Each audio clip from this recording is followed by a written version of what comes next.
Thank you. That was very interesting.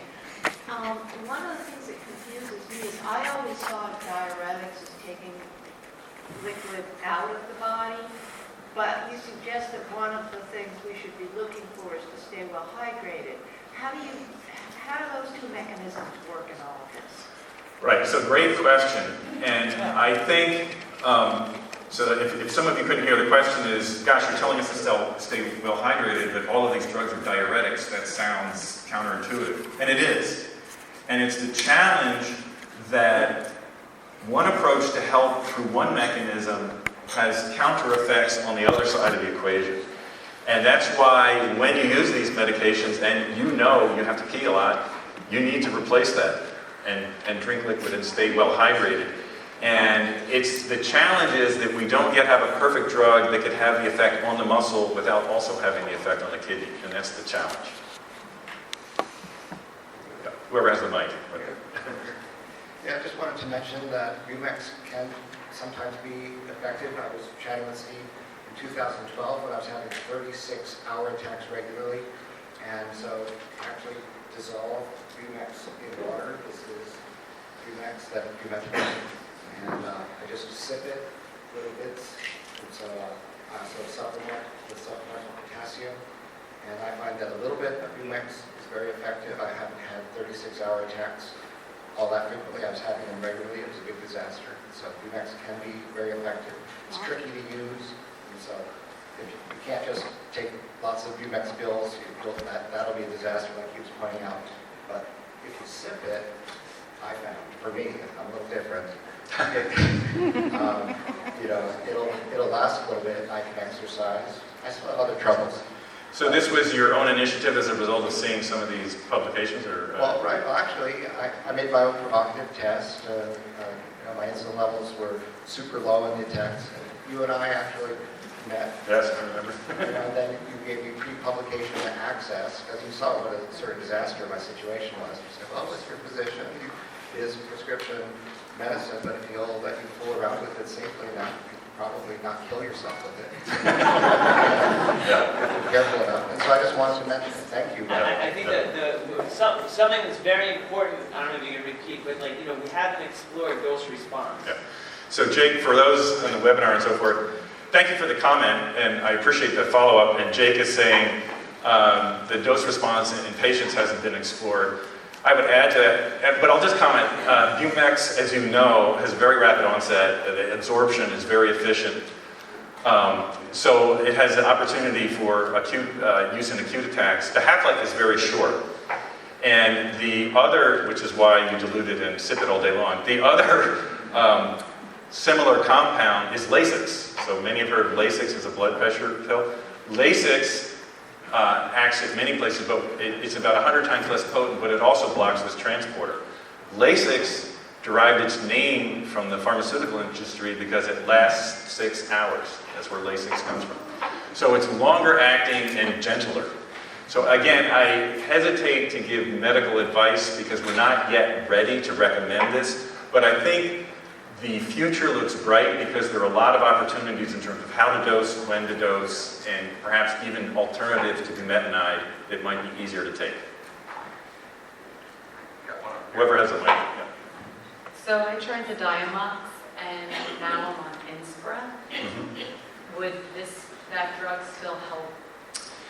Yeah, so this drug, bumetanide, acts by a completely different mechanism. So it would not be redundant.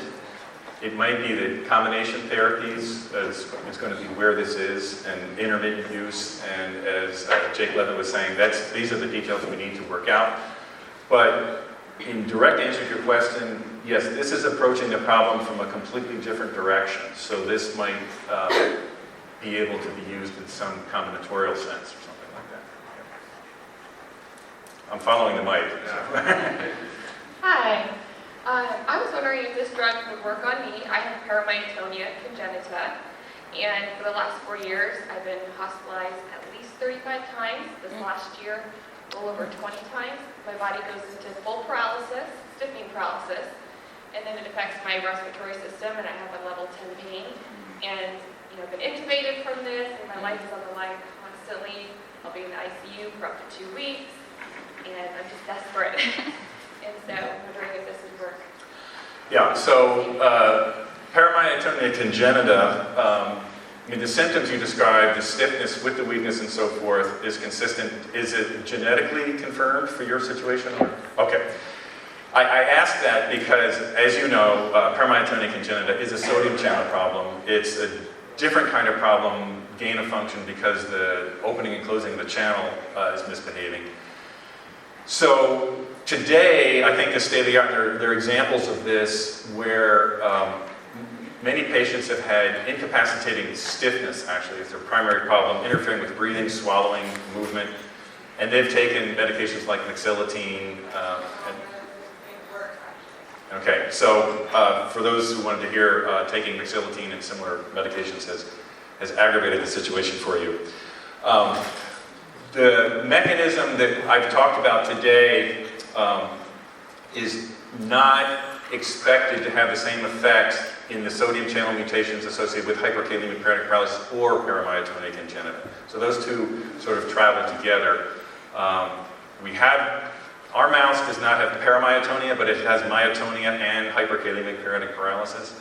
And so we're working on that one as well, but this has consumed us to this point. So I know that some folks with hyper-PP plus PMC have responded super well to dichlorphenamide. I don't know if you have hyper also, and I don't know if it's appropriate to try. So I'll repeat the comment just for if there are people out there online. Jake Levitt is saying that some patients with hyper-PP and paramyotonia have responded really well to dichlorphenamide. So perhaps worth trying. It's something we haven't explored. Again, I think even if someone has not had a dramatic response to acetazolamide, it would be worth trying dichlorphenamide. There could be enough differences. Over here. Hi. Oh, okay. I'm just wondering if the salt and the hydration effect was studied in hyper-PP muscle. We haven't done it yet. It's something we certainly want to try. I did try the acid to pH challenge, the simulated exercise, and I did not see a consistent effect. I don't know if we're just not tweaking the system the right way, because I do understand from patients with hyper-PP that they have exercise-induced weakness as well. That's an interesting overlap between the two conditions, and many other features, of course, are distinct between them.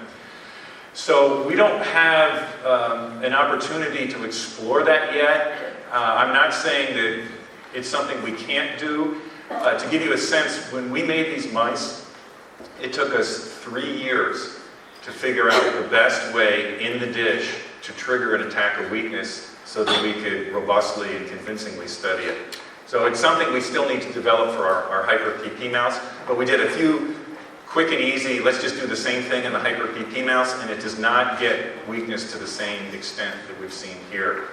And again, my way of thinking, this whole chloride thing that I've told, and that's where we think the acidosis is coming in, is not an issue in hyper-PP. So it might be a different mechanism.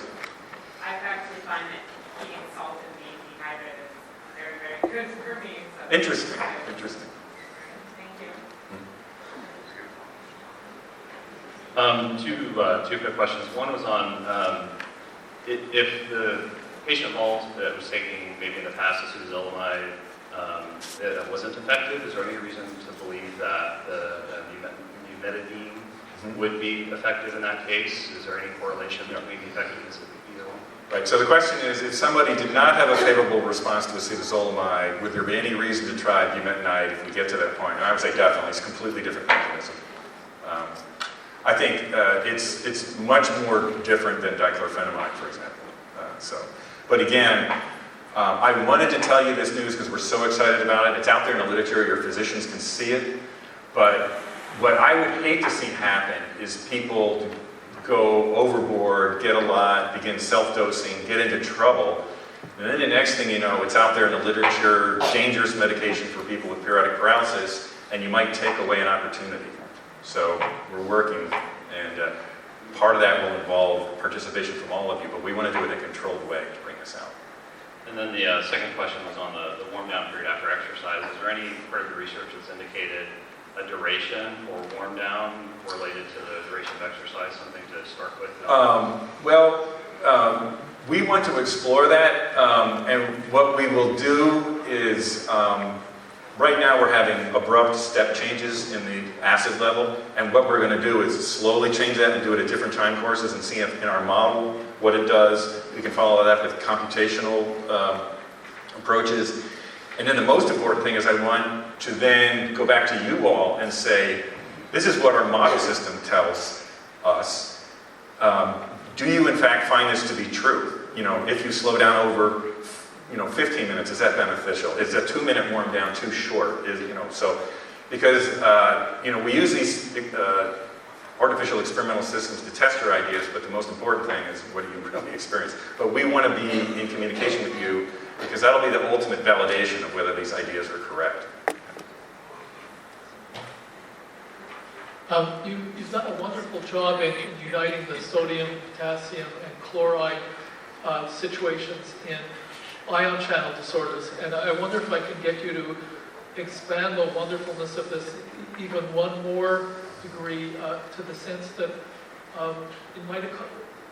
in a lot of cases, mitochondrial disease and ion channel diseases have similar profiles, and that's because in one situation too much of the ions is coming in because of the ion channel disease. In the mitochondrial, it's due to not being able to pump out the ions as well because you don't have enough energy. So I was wondering what your sense was of how some of these approaches could work in mitochondrial diseases also, and both from the treatment point of view and also because in clinical situations it's often hard to tell the difference between the mitochondrial and the ion channel disorders because they sort of end up in the same final common pathway of too much sodium and calcium inside the cells. Right. So, in a nutshell, Dr. Siegel's question is, will these same principles help us gain insights on other disorders for other parts of the cell that are important for moving these ions and setting these currents? And I think absolutely. What I've learned from this, and has sort of always been percolating in the background, is how critical the maintenance of these ion gradients are. So, in a theoretical sense, people always knew. People recognize that these balances get disturbed from challenges, exercise, stress, anoxia, things like that.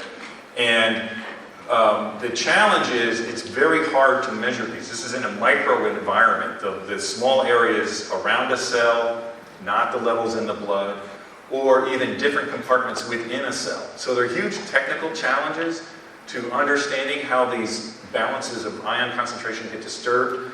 But I think what this is telling us is giving a handle on how important this is, and it's a motivation to develop additional tools. It's another area our lab is trying to go.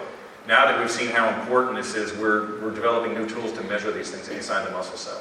Figure this out. But I agree, it will apply to other conditions as well.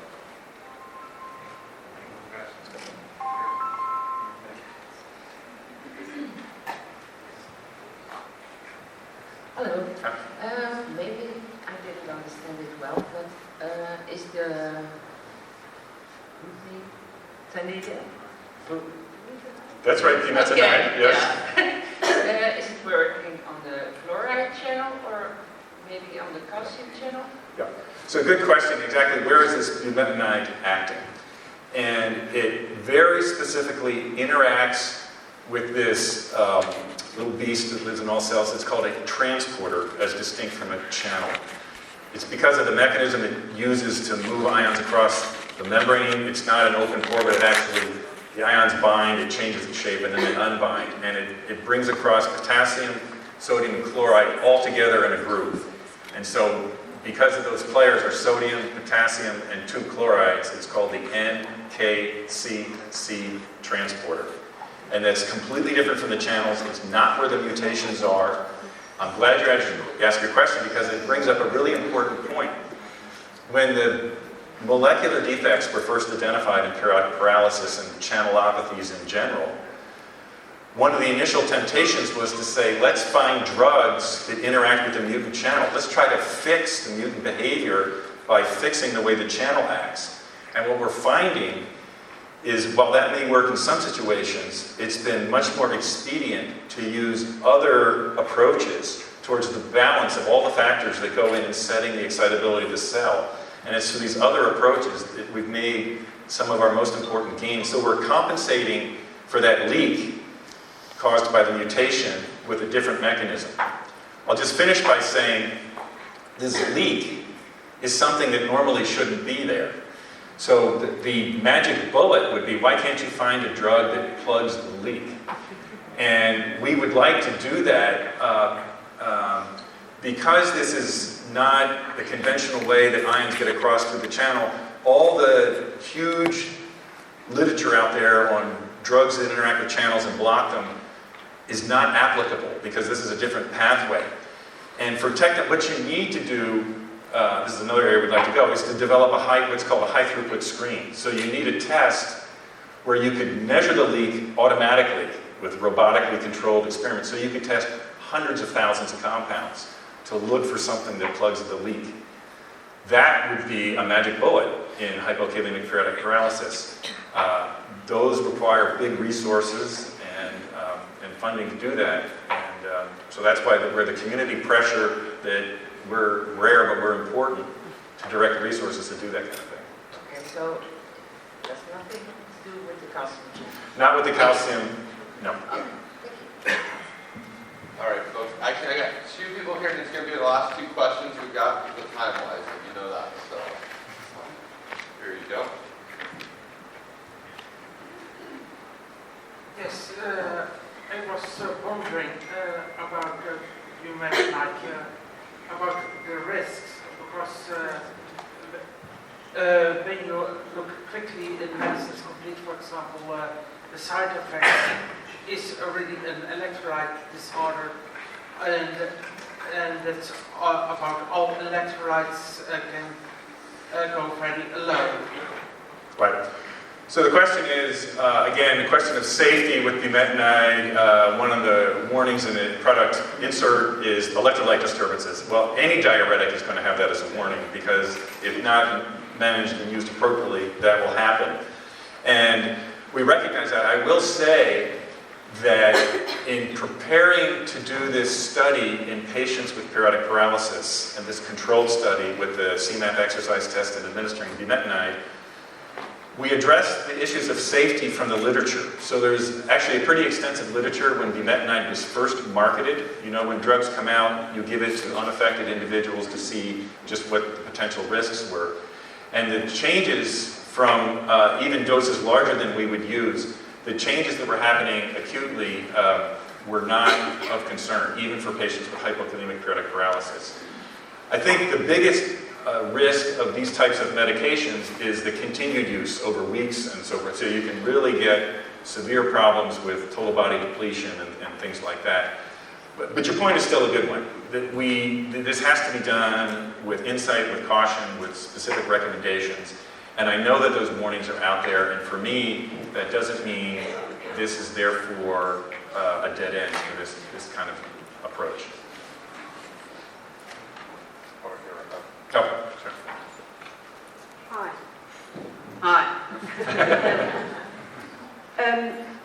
We have known that sodium needs to be kept low in our diet. Now, are you now saying that chloride might actually also be an enemy? And if so, I know many of us take potassium chloride when we need to take potassium, but some people take potassium citrate, and they say it's so much better. Now, that's the first part of my question. The second part of my question, there is a lot of controversy about whether pH can be altered by diet. Now, I know it's highly controversial, and my specific question is, if one eats a ketogenic diet,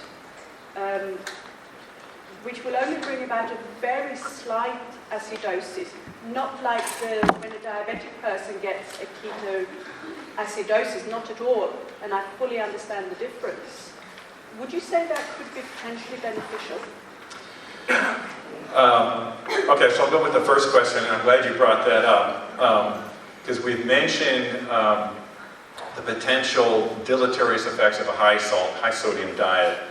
And to me, it's not the sodium ion per se, it's just a solute, a dissolved particle that the body will retain, bringing the total number of dissolved particles high, which will then activate that transporter and get you in trouble.